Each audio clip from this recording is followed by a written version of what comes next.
Catastrophe naturelle, mesdames et messieurs, par cette catastrophe naturelle, mesdames et messieurs, bonjour et bienvenue dans votre journal de ce vendredi 5 janvier 2018 sur la RTNC. C'est parti en images, les conditions sont réunies pour conduire la nation congolaise de manière irréversible vers l'organisation des élections en décembre 2018. Le président de la République, Joseph Kabila Kabange, l'a souligné dans son message de vœux dont nous convions à suivre cet extrait. Suivez. Le report est arrivé à 12 heures. La visite du président de la République. Trois emplacements proposés.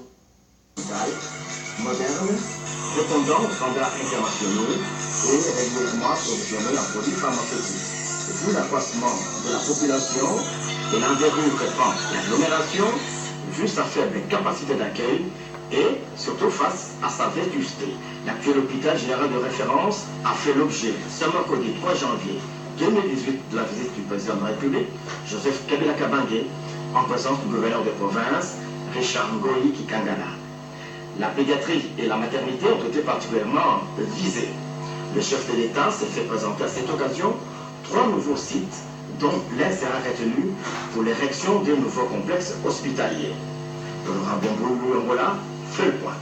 Avec l'accroissement de la population de Kalemi, il va falloir passer à la construction d'un nouvel hôpital plus moderne qui prendra en charge la plupart des malades et évitera donc aux malades de cette contrée de devoir aller dans les pays voisins ou plus loin pour trouver les soins adéquats. Nous avons visité 3 emplacements proposés par la province, ainsi que le service de cadastre, de titres fonciers. Nous avons visité les environs du stade de Kalemi dans le nouveau quartier, près du pont Rugumba. Ce quartier a été trouvé un peu trop humide et nous avons alors visité 2 autres sites derrière l'école Bouilly, disons sur la transversale qui vient de l'aéroport et qui va en direction de la nouvelle université de Kalemi. Il est probable que le nouvel hôpital peut être implanté de ce côté-là en attendant la confirmation des études des experts et des architectes là-dessus. À chacun de ces passages dans la ville portuaire de Kalemi, le président Joseph Kabila s'est toujours intéressé à l'évolution du nouveau stade de football. Les travaux vont bon train aux yeux de tous. Les instructions précises ont été données en vue de mettre à la disposition de la jeunesse de Kalemi le plus rapidement possible cet ouvrage de 15 000 places qui fera éclore certainement des talents. Oui, le stade de Kalemi est à un niveau avancé. Tout ce qui est béton, gradin et finition de la construction est en train de se faire. Il va peut-être, on va devoir attendre quelques 6 mois pour que le stade soit disponible en termes de terrain lui-même, en termes également d'équipement de tribunes et d'équipement des salles en dessous des gradins. Donc je pense que vers le mois de juin ou au début du deuxième semestre de l'année 2018, ce stade pourrait être fréquenté. Il a néanmoins demandé au comité de suivi de s'investir davantage pour que cet ouvrage qui aurait dû se terminer ce mois de décembre ne puisse pas dépasser les 6 mois supplémentaires qui ont été demandés. La fin du séjour du chef de l'État au Katanga n'a pas laissé indifférents les filles et fils de cette partie du pays. Le gouverneur Célestin Pandeka-Popo a commenté le récent passage du président de la République à Lubumbashi. Regardez. Fin de la visite officielle dans le Haut-Katanga du président de la République, chef de l'État, Joseph Kabila. Ce mercredi, le président Kabila s'était rendu à Lubumbashi pour présider l'inauguration du siège administratif de la GKN SA, puis il a poursuivi avec des contacts utiles dans les milieux haut-katangais. Avant de s'envoler ce matin, Le chef de l'État, Joseph Kabila, a été salué par un comité restreint d'accompagnement à la tête duquel se trouvaient les chefs de l'exécutif provincial.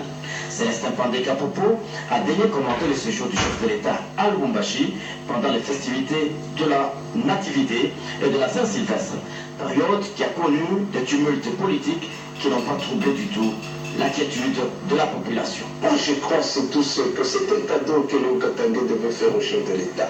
Gardons le calme. Dire au chef de l'État, Karibou Sana, Shikata. Voilà le message. Parce que chez nous, nous transmettons ce message. Lisez les pancartes à travers la ville de Lubumbashi. Vous verrez que le chef de l'État est à Shikata. Il est assis. Personne ne pourra vous tromper que lorsque le chef de l'État sera ici, il y aura des problèmes, il y aura des tumultes, il y aura les gens qui vont marcher. Ils ne le feront jamais. J'ai toujours dit que la population de Katanga, c'est une population paisible. C'est une population hospitalière. Je crois qu'elle ne doit pas se faire distraire par les gens qui croient, je ne sais pas, à Mono Sali, or que nous sommes en train de vivre la paix dans notre chère province de Katanga. Je demanderai à cette population de vaquer librement, de suivre son gouvernement pour le développement de notre province. Ça ne sert à rien de crier, de parler de n'importe quoi. Soyons derrière Kabila Kabange pour la survie de notre pays. Le bureau politique de la majorité présidentielle réuni hier sous la présidence du secrétaire général Aubin Minakou condamne avec la dernière énergie l'organisation de la marche du 31 décembre dernier, vu que les conditions sont réunies pour conduire la nation congolaise de manière irréversible vers l'organisation des élections en décembre 2018. Les comptes rendus avec le porte-parole de la MP, André Atoudouyingo. À l'occasion de la journée du 4 janvier dédiée aux martyrs de l'indépendance, sur instruction de l'autorité morale, le secrétaire général de la majorité présidentielle, l'honorable Aubin Minakou, a présidé ce jour une réunion du bureau politique pour évaluer la situation politique du moment à la suite de la marche organisée le 31 décembre 2017 par le comité dit des laïcs catholiques, contesté par certains évêques de la Cinco, et à la lumière des déclarations de certains responsables de l'Église catholique. À ce propos, le bureau politique de la majorité présidentielle dénonce de la façon la plus énergique les qualifications injustes, injurieuses et blessantes utilisé par le cardinal Mosengo avec un accent de président de la Conférence nationale souveraine et de Haut Conseil de la République, Parlement de transition, envers les dirigeants démocratiquement élus et les forces de la défense dont le patriotisme n'est plus à démontrer. En tout état de cause, le bureau politique tient à porter à la particulière attention de l'opinion, tant nationale qu'internationale, qu'il contient en son sein un grand nombre de catholiques pratiquants et engagés qui ne se reconnaissent ni dans cette initiative hautement politique, ni dans les propos de certains évêques.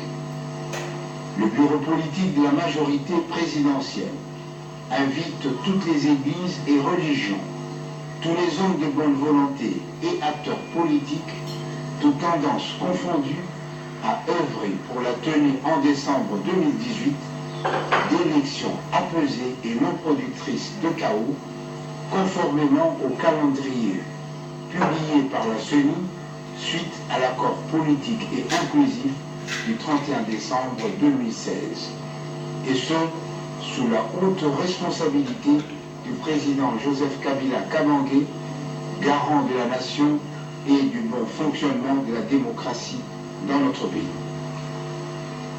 Le bureau politique de la majorité présidentielle demande à la justice de poursuivre, conformément à sa mission, tous les auteurs des actes attentatoires à la liberté et à la démocratie à l'occasion de la marche du 31 décembre 2017.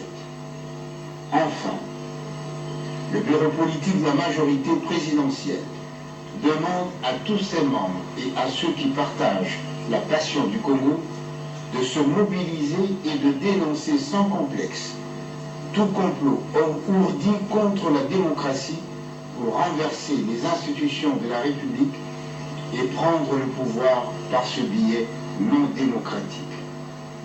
Le bureau politique de la majorité présidentielle exhorte tous les fils égarés et radicalisés à suivre la voie intérieure de leur conscience républicaine et de se préparer aux élections de décembre 2018.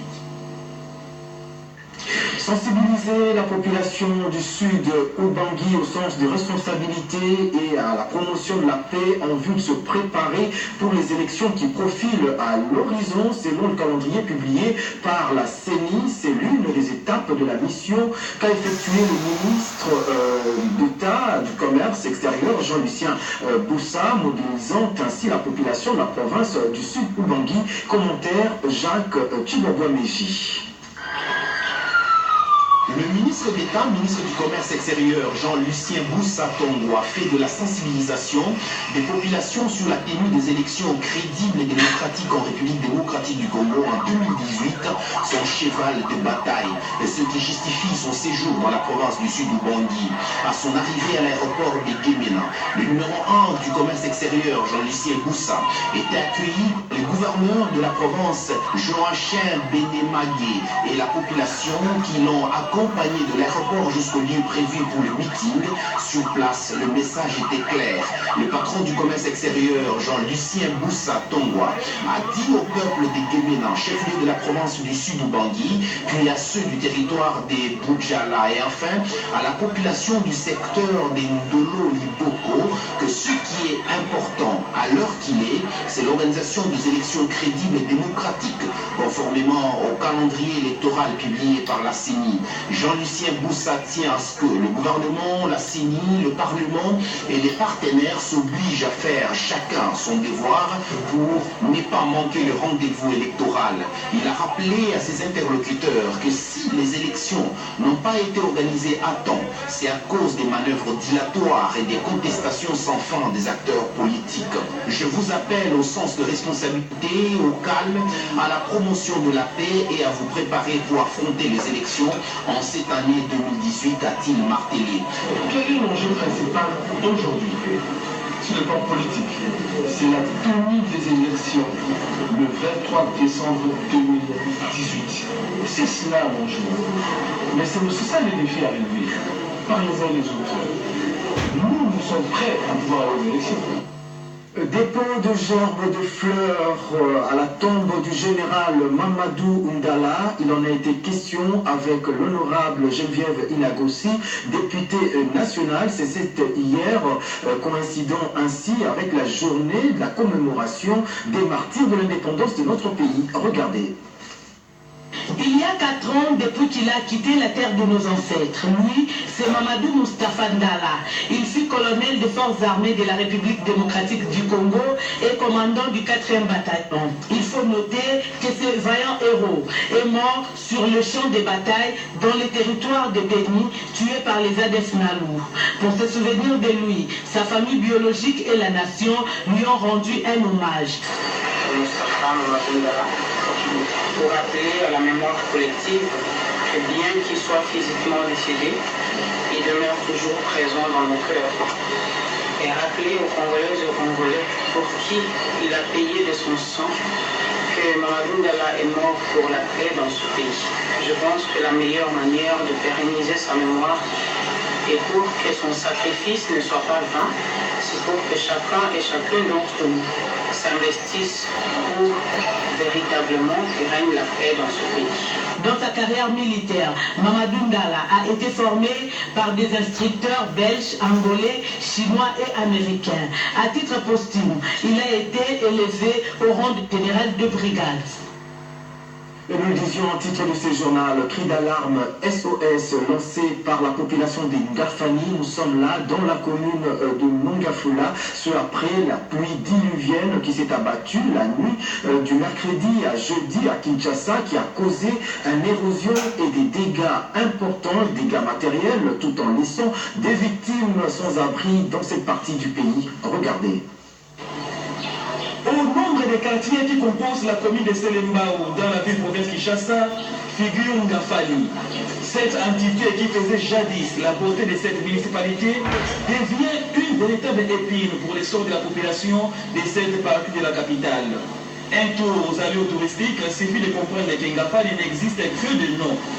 Victime d'une érosion monstre ayant tout emporté, jetant dans la rue les familles tout entières. Au niveau de la paroisse catholique Saint-Maximilien Kolbe, déjà emporté par l'érosion, Ngafali en est une illustration frappante. La population de cette partie de la ville province Kinshasa ne sait pas à quelle sait se vouer et interpelle les autorités. On interpelle le gouvernement qui nous vient en aide. C'est grave. Toutes les parcelles sont parties. On a été propriétaire d'une parcelle, on devient des locataires.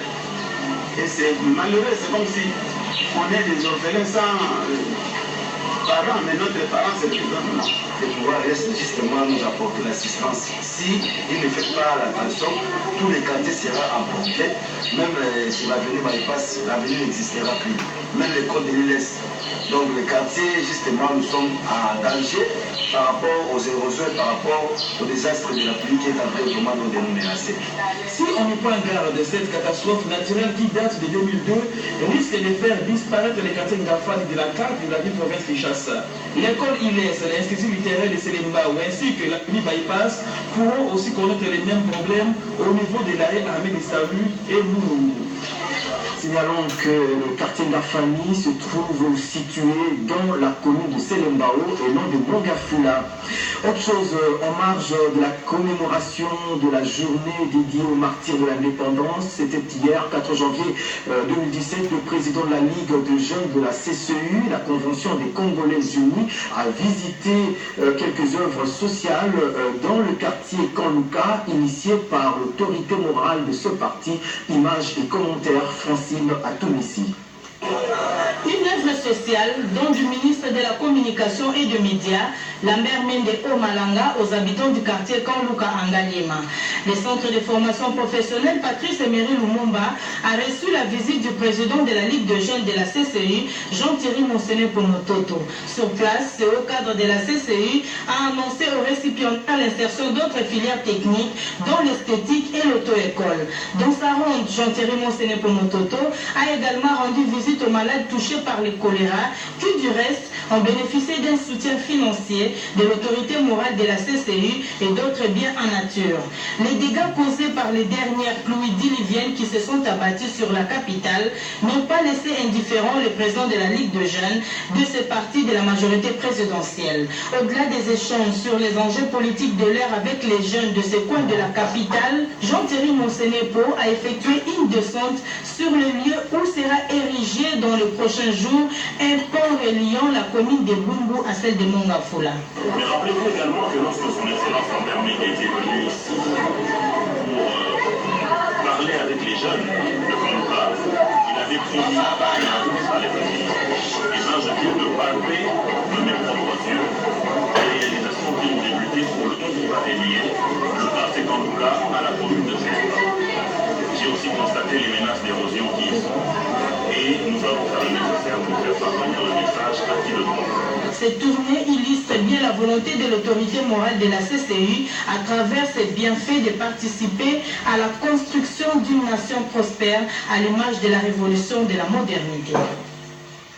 Et puis, cette bonne nouvelle dans le secteur des infrastructures routières, il s'agit du lancement de travaux d'asphaltage de la route Bouta dans la province de la Chopo sur instruction du chef de l'État, sous la satisfaction de la population. Et c'est le gouverneur de la Chopo qui a procédé au lancement de 10 travaux qui seront d'ailleurs exécutés par la société chinoise Zhengwei avec l'apport de l'Office de voirie et drainage OVD. Regardez. La révolution de la modernité s'invite à Kisangani Chofli de la Chopo. La promesse du chef de l'État à la population tchopolaise se concrétise. Après plusieurs mois d'arrêt de travaux qui ont été lancés par le Premier ministre honoraire, Augustin Matata Ponyo, et voilà, à ces jours, ils se reprennent. Au nom du président de la République, Joseph Kabila Kabange, le gouverneur de province lance les travaux d'asphaltage sur la route Bouta, long de 1875 mètres, qui va du rond-point combattant au pont Chopo.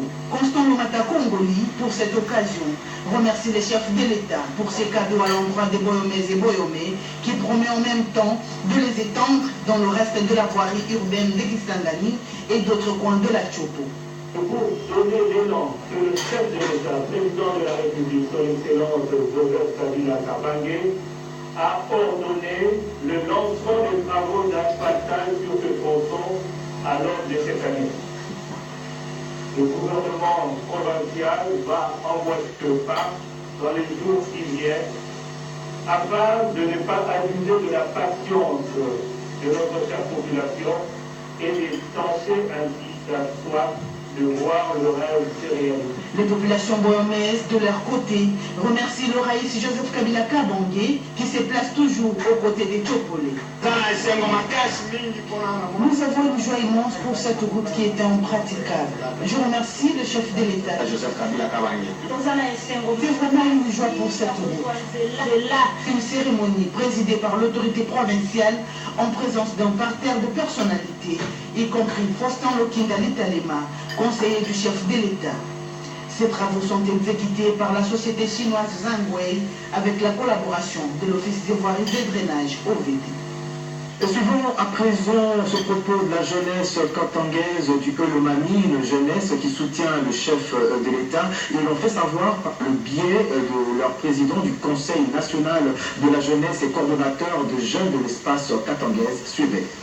La jeunesse du Kolomani par rapport aux événements du 31 décembre 2017.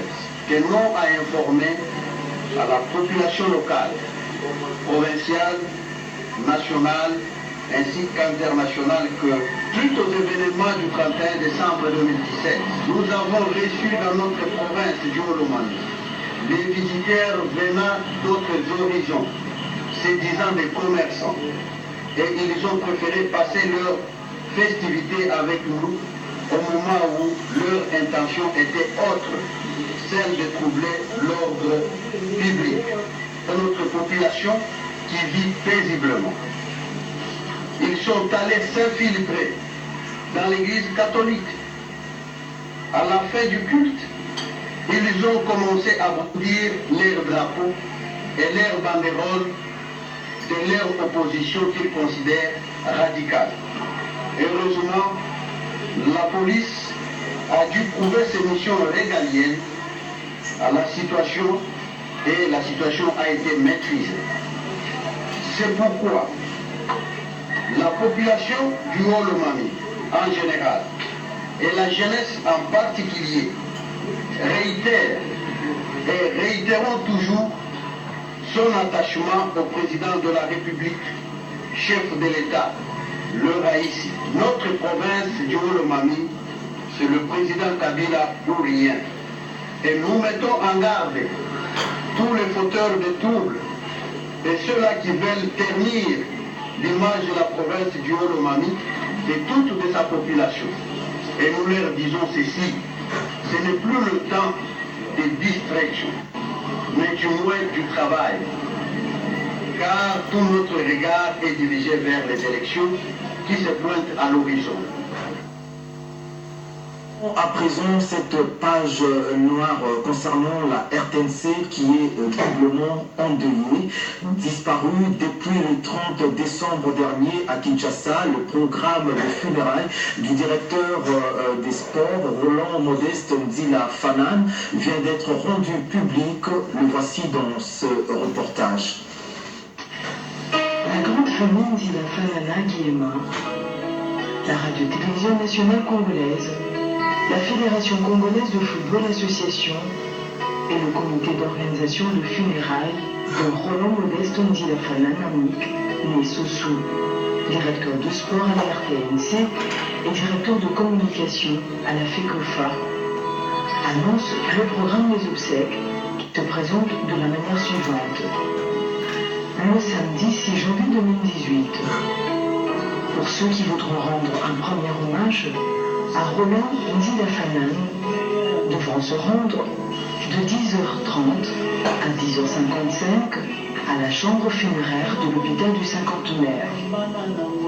À 11h, le corps sera levé de la morgue de l'hôpital du Cinquantenaire pour un escale à l'esplanade de la RTNC de 11h15 à 11h45. De 12h à 12h20, le corps de l'illustre disparu sera exposé pour un moment de recueillement à la FECOFA. Juste après la FECOFA, donc de 12h35 à 13h35, l'hommage sera rendu à l'illustre disparu à la RTNC2. 13h45, départ pour l'espace MKG, 16e rue Unité en le village. 14h15, arrivée de la dépôt mortuaire pour la veillée funéraire. De 19h à 20h, une prédication sera dite par le révérend Nzala Lemba. Juste après la prédication, donc de 20h30 à 21h, il y aura une projection vidéo, les souvenirs de Ndilafanan.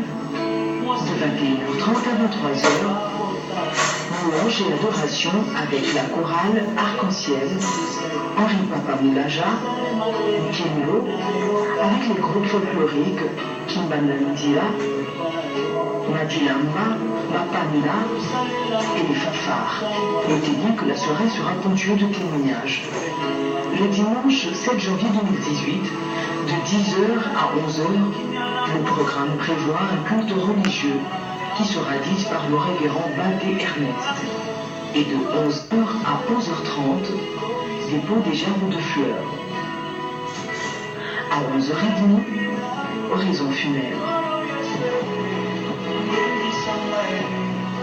De 11h35 à 12h30, un dernier hommage sera rendu à Roland Ndilafanan par des amis et connaissances, par la FECOFA et ses collègues de la RTNC, par ses enfants et par les membres de sa famille.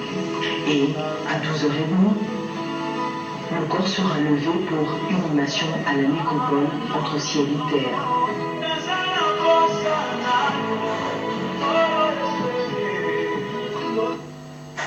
Suivons autre page noire dans ce journal concernant toujours la radio-télévision nationale congolaise, RTNC. Il s'agit des programmes, des obsèques de notre confrère Komokoka, journaliste à la radio-télévision nationale congolaise, à la direction des langues nationales. Ce samedi 6 janvier 2018, levé du corps de la morgue Ngaliema à 12h. L'exposition du corps aura lieu dans l'enceinte de la commune de Kinshasa et l'enterrement interviendra le dimanche 7 janvier.